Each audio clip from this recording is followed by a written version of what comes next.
Sedang apa Haura? Sedang apa nih? Tahu?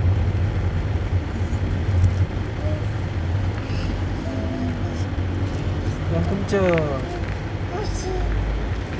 A'udzu billahi minasy syaithanir rajim. Bismillahirrahmanirrahim. Tabarakalladzi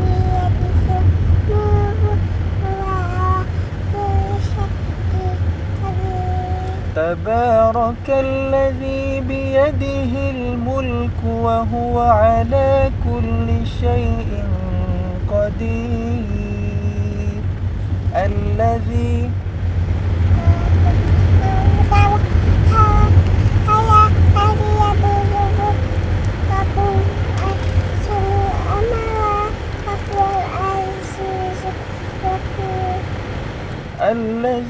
خلق 7 سماوات طباقا ما ترى خلق الرحمن تفاوت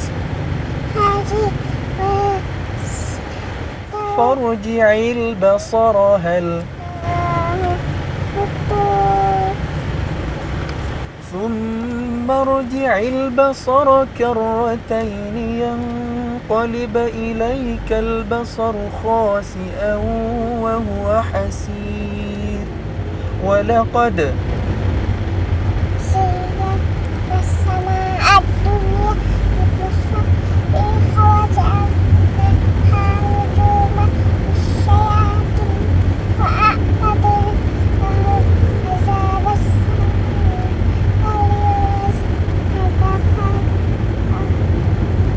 وللذين كفروا بربهم عذاب جهنم وبئس المصير إذا ألقوا لها شديدة وهي تكاد تميز من الغيظ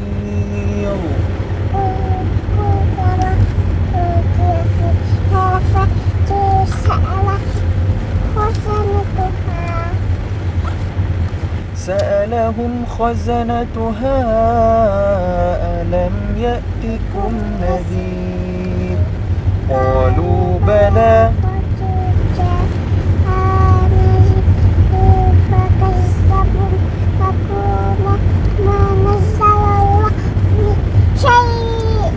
إن أنتم إلا في ضلال كبير وقالوا لو كنا نسمع أو نعقل ما كنا في أصحاب السعير فاعترفوا بذنبهم فسقوا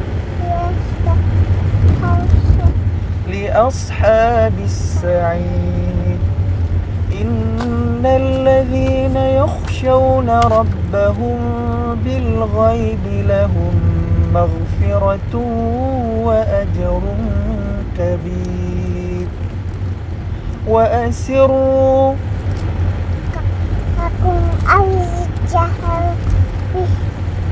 إنه عليم بذات الصدور يعلم ما لطيف خبير هو الذي جعل لكم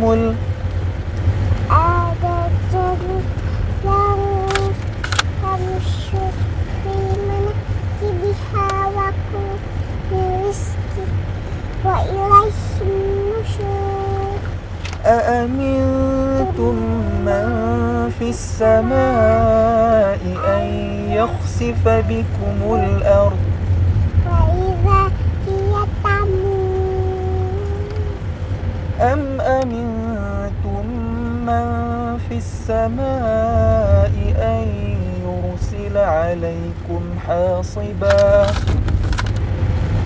فستعلمون كيف نذير ولقد كذب الذين من قبلهم فكيف أولم يروا إلى الطير فوقهم صافات ويقبضن ما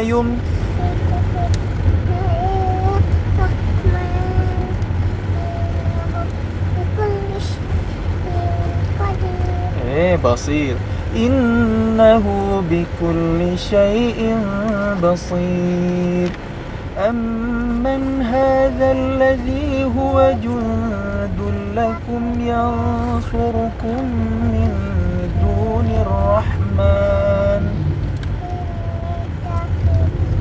إن ulang inil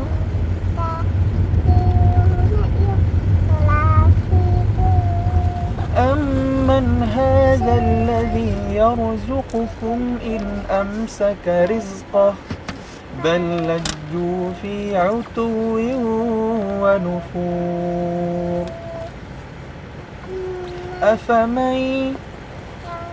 أفمن يمشي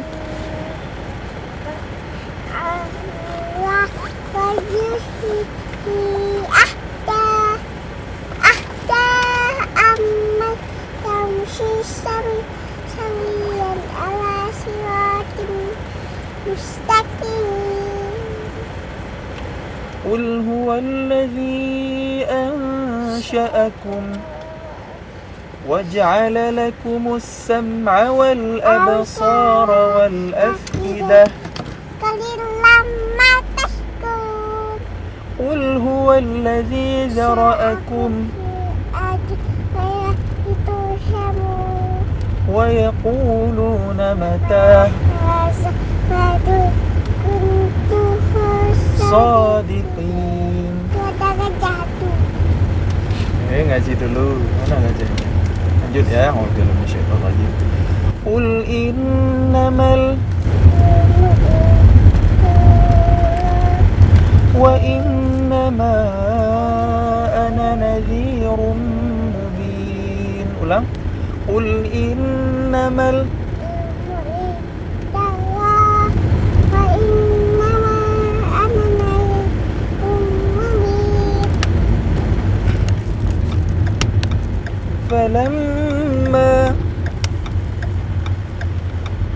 فلما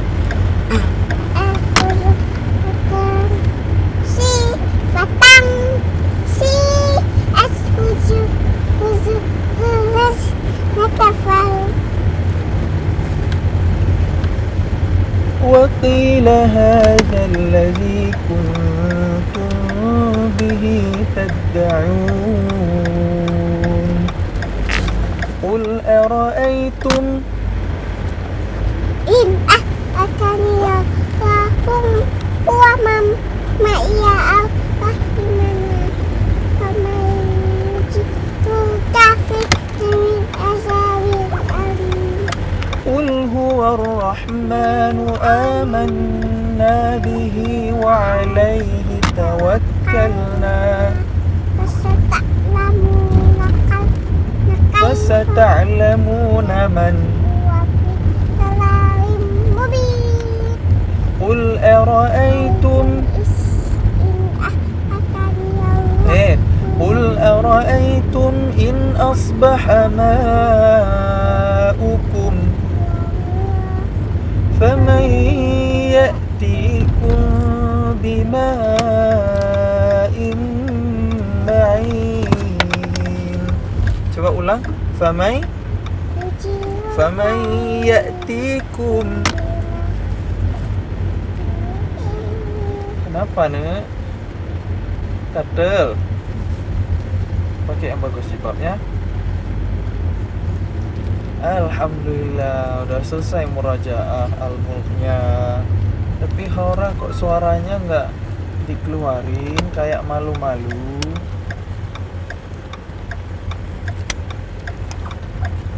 Alhamdulillah teman-teman, Haura sekarang usianya kurang lebih 2,5 tahun.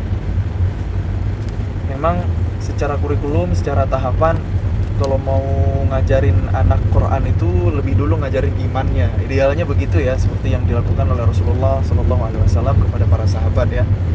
Sahabat Rasulullah radhiyallahu anhu majma'in berkata, "Nata'allamna al-iman qabla al-Qur'an." Kami belajar iman sebelum Quran. Jadi penting banget. Maksudnya gimana?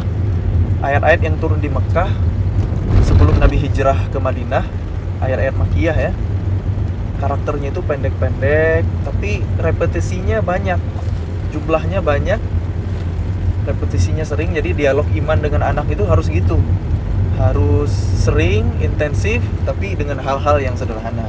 Makanya ayat-ayat Makkiyah itu ngomongin surga, neraka, peringatan, kabar gembira, basyirun wa nadhira.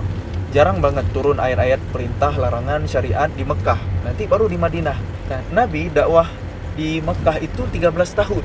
Lebih lama daripada di Madinah. Pengikutnya pun sekitar 80-an orang. Tapi hasilnya luar biasa. Pondasi keimanan yang tertancap di hati para sahabat itu luar biasa. Sehingga pas nyampe ke Madinah, turun ayat-ayat perintah, larangan, syariat, ibadah itu bukan sebagai beban. Kenapa? Karena menjalaninya dengan iman. Jadi syariat ini kalau dijalanin tanpa iman tuh berat. Sholat tuh berat, baca Quran tuh berat. Bentar lagi kan kita Ramadan nih. Makanya kenapa Allah panggil kita, ya ayyuhalladzina amanu kutiba alaikumusshiyam. Saya orang-orang yang punya iman di dalam hatinya diwajibkan, disyariatkan, dituliskan kepada kalian syariat berpuasa. Jadi yang Allah panggil itu kita dan iman kita. Karena tanpa iman kita menjalani syariat itu bakalan berat. Itu juga dengan Quran. Jadi penting banget buat ngajarin iman dulu ke anak, ngenalin Allah, ya, tanamin akidah. Tentu bukan hal yang instan, harus dalam proses yang panjang. Libatkan Allah dalam keseharian kita. Itu yang lagi berusaha saya dan istri sebagai orang tua ya, kami lakuin buat Haura ini. Tentu ilmu kami juga masih terbatas, tapi yang penting kita terus mau belajar. Nah, alhamdulillah untuk Quran sendiri Haura nggak dihafalin secara langsung gitu, ditalkin gitu, nggak. Cuma dibacain aja tiap malam sebelum tidur. Sebelum tidur itu Al-Fatihah, ayat kursi, akhir Al-Baqarah, akhir Ali Imran, Al-Mulk, terus surah pendek gitu.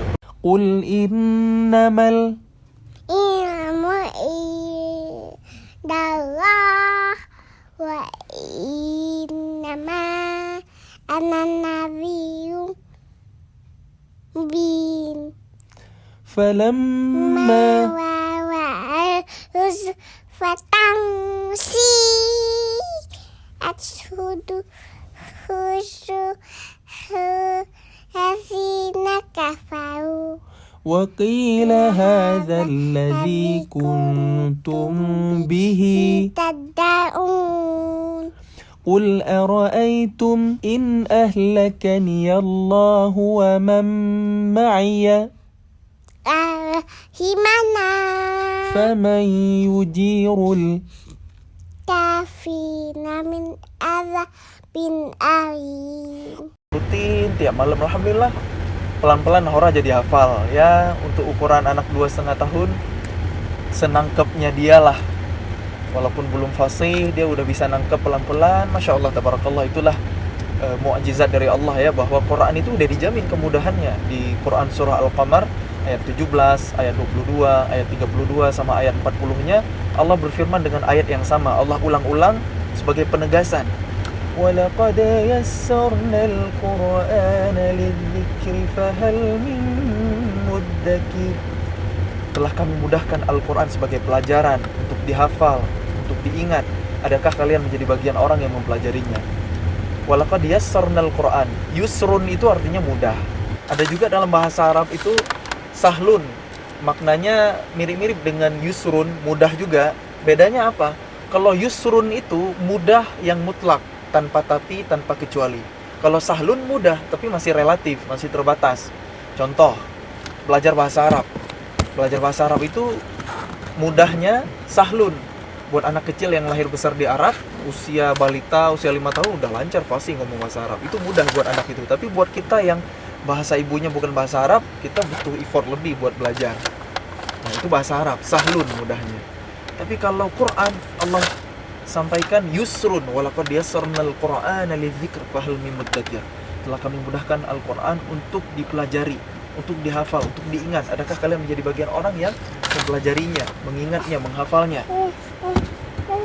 Kalau hafal Quran itu mudah, mau orang Arab, mau non-Arab, semuanya mudah. Nah, itulah mukjizat Quran. Terbukti ya, anak kecil dengerin aja berulang-ulang bisa hafal. Ada tunanetra hafal Quran. Ada anak, mohon maaf, yang autis berkebutuhan khusus juga banyak yang hafal Quran. Di negeri kita ada contohnya, ada Fajar dari Bandung, ada Najah dari NTB. Masya Allah, tabarakallah. Itulah mukjizat Quran, Allah mudahkan.